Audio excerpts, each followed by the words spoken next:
Bonjour et bienvenue dans votre revue de presse de ce jeudi 18 juin 2020. Les quotidiens reçus ce jeudi se focalisent sur la rentrée des classes d'examen fixée au 25 juin par le gouvernement. Après avoir décidé de rouvrir les classes d'examen le 2 juin, le gouvernement a reporté cette décision en raison, dit-il, de contamination au Covid-19 chez les enseignants. Les enseignements préscolaires, scolaires, universitaires et techniques sont suspendus depuis le 16 mars en raison de la pandémie de Covid-19 qui continue à se propager au Sénégal. Mercredi, le gouvernement a adopté une proposition du ministre de l'Éducation nationale fixant la réouverture des classes d'examen au 25 juin. Le chic, selon Source A, c'est que quand le ministre de l'Éducation proposait hier au Conseil des ministres à la date du 25 juin 2020 pour la reprise des cours, au même moment, le G7, une fédération de syndicats d'enseignants, mettait en place un comité scientifique censé plancher sur de nouvelles dates de reprise des enseignements et apprentissages qui seront proposés au gouvernement. Après avoir pris connaissance de l'adoption par le gouvernement de la proposition de Mamadou Outala, les syndicalistes ont décidé d'organiser une ultime rencontre pour étudier la date retenue par l'État, ajoute Source A. L'AS estime que les enseignants ont été mis devant le fait accompli par leur ministre de tutelle, lequel, dans une démarche consensuelle, avait convié vendredi dernier les syndicalistes du G7 à une réunion pour recueillir leurs avis sur une éventuelle reprise des cours. Ces derniers avaient demandé à Mamadou Outala de leur donner un délai d'une semaine, le temps de réfléchir et adopter leur contribution. Mais aujourd'hui, il semble que le gouvernement ait mis les enseignants devant le fait accompli, d'autant plus que certaines de nos sources désolent du fait que leur tutelle n'ait pas attendu le retour pour prendre cette décision, poursuit l'AS. Tribune de sa part doute que la rentrée des classes puisse avoir lieu effectivement liée à la date prévue. Déjà, l'on note des dégâts dans le sud du pays. La pluie accompagnée de vents violents qui s'est abattue dans la nuit de dimanche à lundi. À Bignona a emporté plusieurs bâtiments, dont celui de l'inspection de l'éducation et de la formation de la dite localité, relève Tribune. Est-ce que les équipements de protection individuelle contre le Covid-19 seront en nombre suffisant? Est-ce que les gestes barrières seront aussi facilement observés?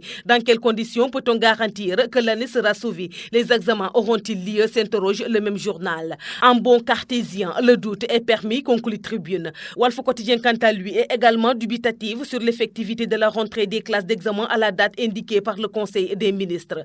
Le 25 juin prochain sera-t-elle la bonne date pour la rentrée des classes, se demande-t-il, rappelant que le premier rapport de la rentrée était dû à la contamination de certains enseignants convoyés dans les différentes régions du Sénégal.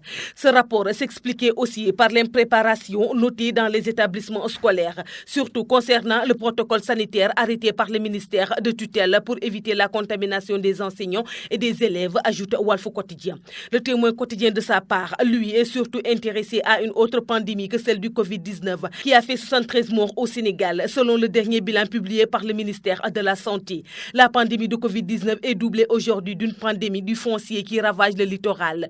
Des constructions irrégulières et agressives ont poussé partout comme des champignons sur les linéaires côtiers de Dakar, sans aucun respect des codes du domaine public national, de l'environnement, de l'urbanisme, voire de l'hygiène, fait-il remarquer. Le Témoin quotidien revient ainsi sur la polémique à propos de l'occupation des terres de la façade maritime de Dakar par des personnes qui, en vertu de la loi, n'avaient pas le droit d'occuper cette partie de la ville. Le paroxysme de l'agression est atteint quand la falaise des Mamelles, qui allait l'historique phare de Dakar, est agressée en contre-balle par des criminels écologiques dont le seul but est de construire des palais le pied dans l'eau, commente le journal. Sud Quotidien est préoccupé par la pénurie d'eau à Dakar.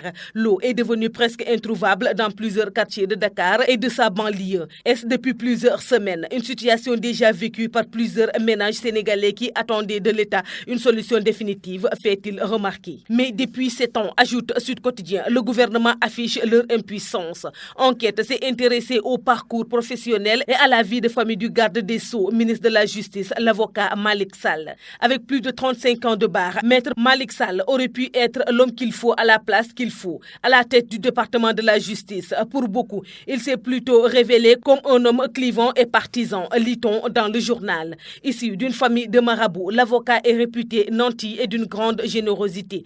Très réseauté, il a contribué à l'adhésion de la Guinée-Bissau à l'Union économique et monétaire ouest-africaine et a défendu des chefs d'État, révèle enquête. Au ministre, il est reproché un manque criant de distance et de neutralité dans certains dossiers, ajoute-t-il dans un portrait enquête consacré au garde des Sceaux. C'est tout pour votre revue de presse de ce jour. Merci de nous avoir écoutés. Au revoir.